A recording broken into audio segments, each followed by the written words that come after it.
Security insurance হচ্ছে সবচেয়ে বড় দিক। এখানে পিএসএল আবার শুরু করতে যাচ্ছে, দেখা যাবে যে পিএসএলে আপনার বিদেশি ক্রিকেটাররা আসছে কিনা, এটার উপর ভিত্তি করে কিন্তু বাংলাদেশ সিরিজটা হবে। পাকিস্তানের বিপক্ষে টি-20 সিরিজ খেলতে সরকার থেকে সবুজ সংকেত পেয়েছে বিসিবি, তবে আনুষ্ঠানিকভাবে আসেনি কোনো ঘোষণা।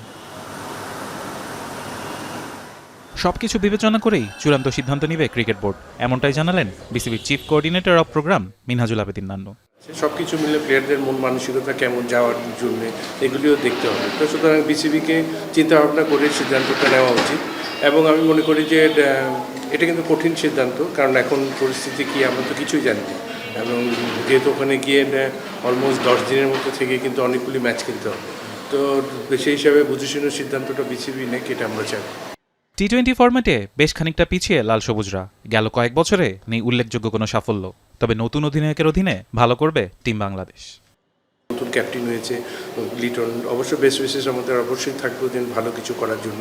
এবং আমি সর্বোপরি মনে করি যে প্রতিটা সিরিজ কিন্তু ভেরি ইম্পর্ট্যান্ট, প্রতিটা ইনিংসে প্রতিটা স্টেপ ইজ ভেরি ইম্পর্ট্যান্ট, কারণ 2026-এ আবার টি-20 ওয়ার্ল্ড কাপ আছে। এটা নিয়ে কিন্তু এখন চিন্তা করাটা ডিফিকাল্ট, কারণ এর মাঝে অনেকগুলো সিরিজের খেলা আছে, তারপর ডোমেস্টিক ক্রিকেট আছে, সব কিছু মিলে কিন্তু বেস্ট পসিবল সাইডটা 3 মাস আগে রেডি করার চিন্তাভাবনা চলে সিলেকশন পায়।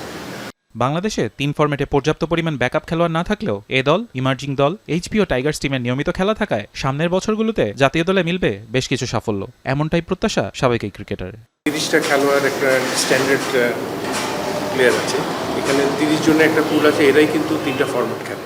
আমরা তো সবসময় চাচ্ছি না আমাদের এই টিমের একটা পার্মানেন্ট একটা ইয়ে থাকুক, যেটা ডোমেস্টিক সিজন শুরু হওয়ার আগে এবং ডোমেস্টিক সিজন শেষ করার পরে যাতে একটা সিরিজ, দ্বিপাক্ষিক সিরিজ পায় অন্যান্য দেশের এই টিমগুলির সাথে, তার সাথে সাথে হাই পারফরমেন্স ইউনিটেরও দরকার হয়ে পড়ে। তো অনেকগুলি খেলোয়াড়কে প্ল্যাটফর্মে আনা যাবে, অনেকগুলি পারফর্মারকে আনা যাবে, যেটা জাতীয় দলের জন্য অনেক সুবিধা হবে।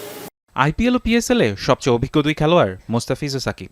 ফ্র্যাঞ্চাইজি লিগে তাদের হাত ধরে বাংলাদেশের তরুণ খেলোয়াড়দের সুযোগ মিললে দেশের ক্রিকেটের জন্য বড় অর্জন হবে বলে মনে করেন নান্নু। ফারহান ইহসান, এখন, ঢাকা।